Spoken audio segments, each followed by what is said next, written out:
Surabaya, Jawa Timur. Yang jadi sorotan lainnya adalah aturan pemerintah menaikkan batas usia pensiun 59 tahun menimbulkan masalah baru untuk pencairan dana pensiun.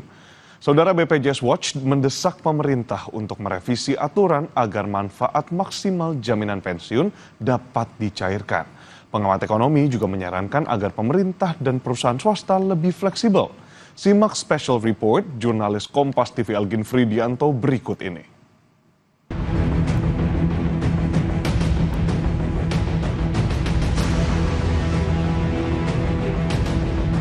Pemirsa, memasuki usia pensiun siap-siap nih dihadapkan dengan sejumlah persoalan baru terkait BPJS Ketenagakerjaan. Karena mulai Januari tahun 2025 usia pensiun naik menjadi 59 tahun. Nih, di sini perubahan ini dilakukan sebagai bagian dari implementasi peraturan pemerintah nomor 45 tahun 2015 tentang penyelenggaraan program jaminan pensiun. Nah, seperti apa mekanismenya dan sejauh mana sih dampaknya?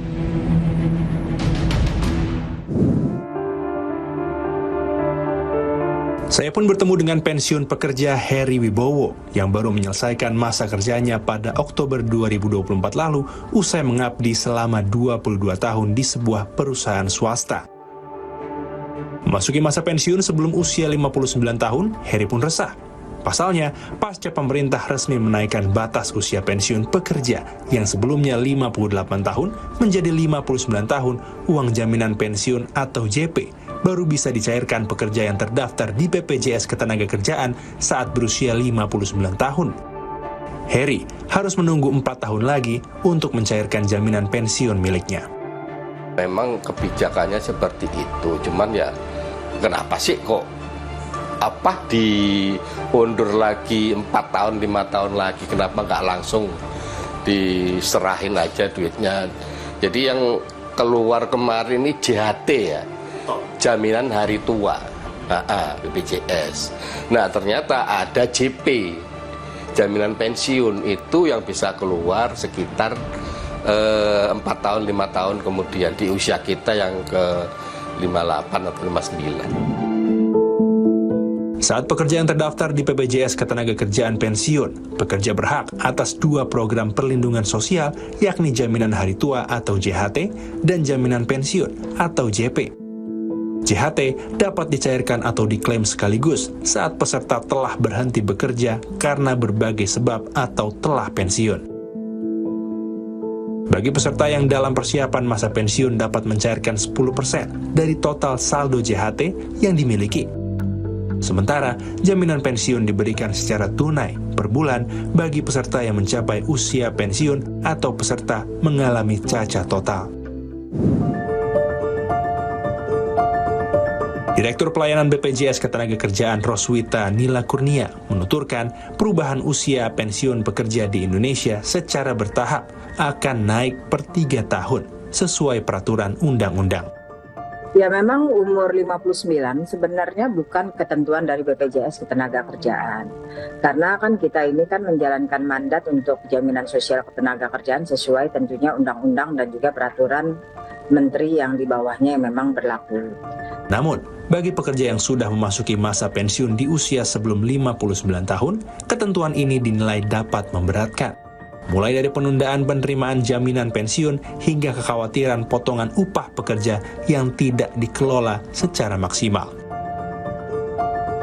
Koordinator Advokasi BPJS Watch Timbul Siregar menyebut pekerja yang telah pensiun tentunya berharap dapat menerima jaminan pensiunan secara langsung tanpa ada masa tunggu. Tentunya ini yang kita dorong pemerintah untuk bagaimana pasal 15 ini direvisi untuk didekatkan dengan usia pensiun yang diatur di peraturan perusahaan atau perjanjian kerja bersama masing-masing perusahaan. Sehingga ketika dia pensiun, dia tidak lama lagi mendapatkan manfaat pensiun. Nah, jadi tentunya ini menjadi salah satu persoalan yang dialami oleh pekerja swasta, pekerja formal ketika dia hadapi masa pensiunnya. Yang paling bisa diambil sekarang tuh hanya jaminan hari tua. Nah, jaminan hari tua, sementara jaminan pensiun menunggu. Sementara itu, pengamat ekonomi Universitas Indonesia Fitra Faisal menyoroti tingkat kebutuhan pekerja Indonesia terhadap jaminan pensiun. Ia menilai seharusnya ada fleksibilitas agar pekerja bisa mendapat manfaat pensiun lebih cepat atau perusahaan memberlakukan usia pensiun 59 tahun. Kemungkinan besar ya, mayoritas dari pensiunan kita adalah yang mereka memang tidak memiliki tabungan yang memadai, gitu kan? Sehingga mereka memang ya satu-satunya harapan mereka adalah mendapatkan dari uang pensiun tersebut. Sehingga ini saya rasa perlu mendapatkan perhatian dari pemerintah ya, entah dari sisi fleksibilitas dari peraturannya ya, karena ini kan ketika peraturan ini dibuat ya mereka masih 56 tahun itu gimana ya, bisa jadi kalau kita bicara mengenai dari sisi perusahaan ya itu mungkin bisa dibuat masa pensiunnya sampai 59 tahun, berarti mereka masih bisa dipekerjakan dong. Meski demikian, Fitra menilai ada sisi baik dari penetapan usia pensiun baru bagi pekerja Indonesia yang masih produktif di sektor tertentu dan menambah nilai manfaat pensiun. Direktur Pelayanan BPJS Ketenagakerjaan Roswita Nila Kurnia memastikan nilai manfaat yang akan diterima oleh peserta BPJS Ketenagakerjaan akan mengalami penambahan meski harus melewati masa tunggu. Ya, otomatis pasti ada penambahan penyesuaian, jadi sesuai dengan masa iuran dan juga densitinya. Roswita pun mengingatkan pekerja untuk mendaftarkan diri secara lengkap di program jaminan sosial agar dapat menerima manfaat jaminan sosial ketenagakerjaan secara maksimal saat memasuki usia pensiun. Saudara, tetaplah bersama kami di Kompas Pagi karena akan ada informasi lalu lintas libur panjang akhir pekan di Tol Cipularang menuju Jakarta terpantau ramai lancar. Kepadatan didominasi mobil pribadi, bus angkutan penumpang dan truk besar sumbu 3.